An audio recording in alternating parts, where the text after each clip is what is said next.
So we had a lot of similar answers to question 1, what's currently working. The Marion Tailgate Market, of course. We've got some great resources in cooperative extension and then also with the Farm Service Agency. Some of our producers are utilizing greenhouses and high tunnels, which seem to be working really well.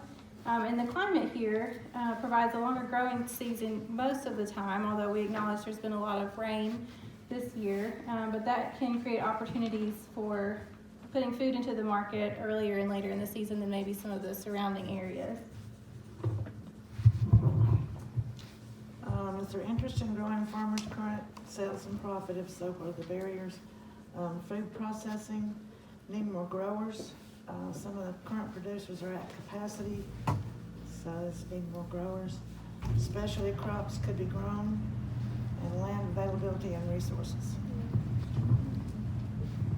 And then so what are some of the barriers to diversifying markets? Again, we talked about the food processing, especially for meat producers or meat products, education around food processing for consumers. So how can we encourage them to buy in bulk or buy at volume rather than just buying 1 or 2 potatoes or whatever our producers are selling? And then the institutional consumers' needs, so like the schools and the hospitals, that sort of thing, versus what farmers can realistically provide, whether that's their capacity to grow or circumstances that they can't control, like the weather and whether or not they have, crates of tomatoes just readily available. And how can the Foothills Food Hub best support? Connect local restaurants to producers to promote local. Provide preservation, education to consumers, how to prep their food and preserve it. Teach people how to grade products and size and quantity, because the people don't know, that the different grades in the products. Commercial kitchen may open market for farmers via a private school and Nebo Crossing.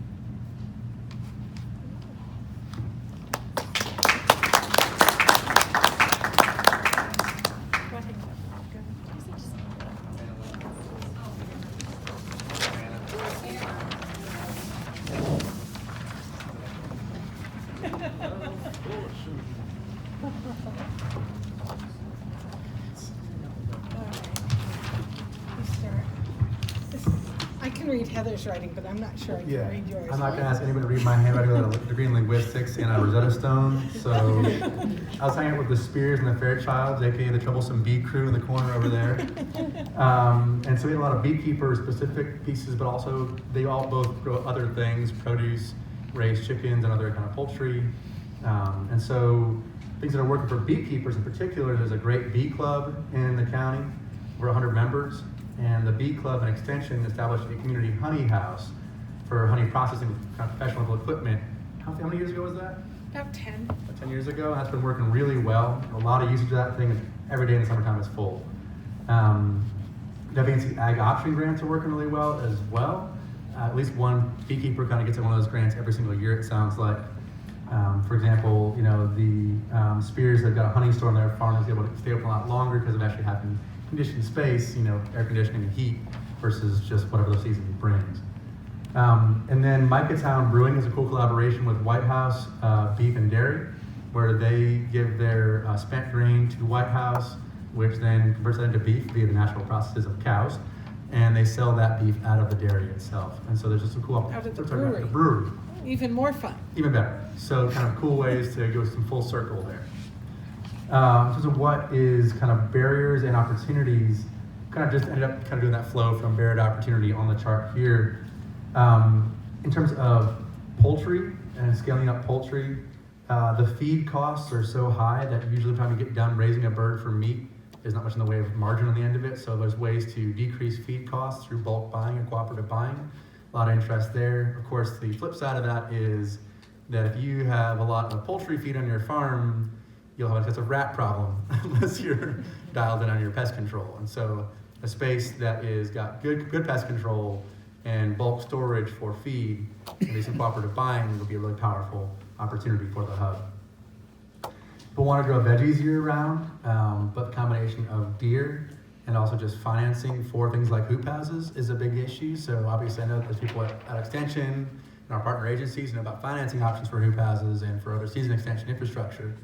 But then it's also figuring out, how to work with wildlife so that when someone asks for a permit to harvest those deer on their farm that are eating all the vegetables, they actually hop on it versus saying, well, buy some fencing. You can fence 13 acres, right? No problem. Yeah, we all know how that goes. So beyond that, also just how to market that produce locally is important. And it sounds like there's a lot of kind of focus on that overall with this group in terms of marketing. And I know Tractor, y'all are here to help with that too, and down local, et cetera. And let's see.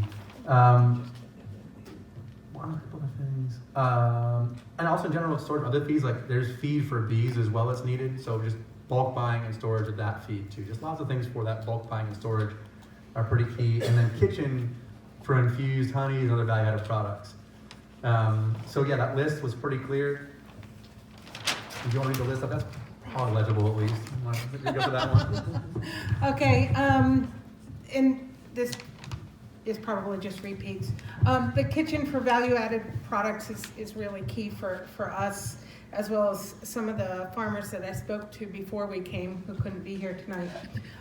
Trainings, the GAP training, all of the food certification trainings, not only making them available, but making them available at a time that's not during the day on a weekday. So people who have other jobs that pay for the insurance can also attend those trainings and make them financially accessible for those folks. I think that was that one. Storage bulk supplies we've talked about a gazillion times. Good now. pest control, again, is really Yeah. important. Coolers for the fresh produce after it goes through the wash line. Let's see, bulk buying, clubs, co-ops, so that when we buy our sugar for our bees, we can buy a pallet load and not have to worry about where to store it. Or if we have storage, we can then buy it cheap. And then community poultry processing. Most of you know we lost our plant this year. So some way to make that accessible for folks that are scaling up that may not have the capacity yet to do that at a large scale on their own, but want to get there. I think that's it. The farmers markets are working well, especially Shelby, Gastonia, and very much especially the Hickory Farmers Market. Although the demand at those farmers market has gone down a little bit, it's still one of the better ways economically to sell. Farmers markets help get people to try the meat, and then people want to buy it in bulk, and that's the goal there. So that's and the Marion Tailgate Market is good for the smaller farmers. Sorry, we're reading Heather's writing. I love you, Heather. And she's getting me out of my comfort zone. Is there interest in growing farmers' current sales profits? Some of the barriers that they are coming across are connecting, having marketing strategies so they could connect to other sales, other growers, and been interested in the CSA. And We love you, Heather. and I'm happy to help. I love you very much. So I think we had a lot of the same things. So folks were saying one of the barriers, they're interested in CSA, maybe knowing more folks that are doing CSAs to be able to connect to that. And then the interest in restaurants, being able to connect with restaurants that are consistent, recognizing that it works both ways, that we, as farmers, we have to make sure that we're consistent as well to keep that relationship going, but making sure that restaurants will always buy the product that they're committing to as well. And then the barriers for diversifying markets, again, needing connections to the CSAs, maybe needing some opportunities in how to best promote yourself online. If you're trying to sell some of your food online with your own website or your own ways to do that, maybe there's some training that we could do in terms of marketing. And that there's, one gentleman was mentioning there was a lot of supply that just need more sales. So it was certainly a barrier, just needing more people to buy it. We've heard that already. Also, less people, we're seeing less folks at the market. And then being a connector, some of the things that the Food Hub could do was be a connector to these higher population centers. So when you have, lots of meat or lots of vegetables, whatever the case may be, being able to make those connections to folks that can get it to Charlotte and get it to Raleigh. And Asheville's great, but getting it out further east to some of those larger populations and even go down to Greenville and so on. And then we talked about being interested in labor, like needing some labor support that's inexpensive. And so we talked about, Belinda had a great idea.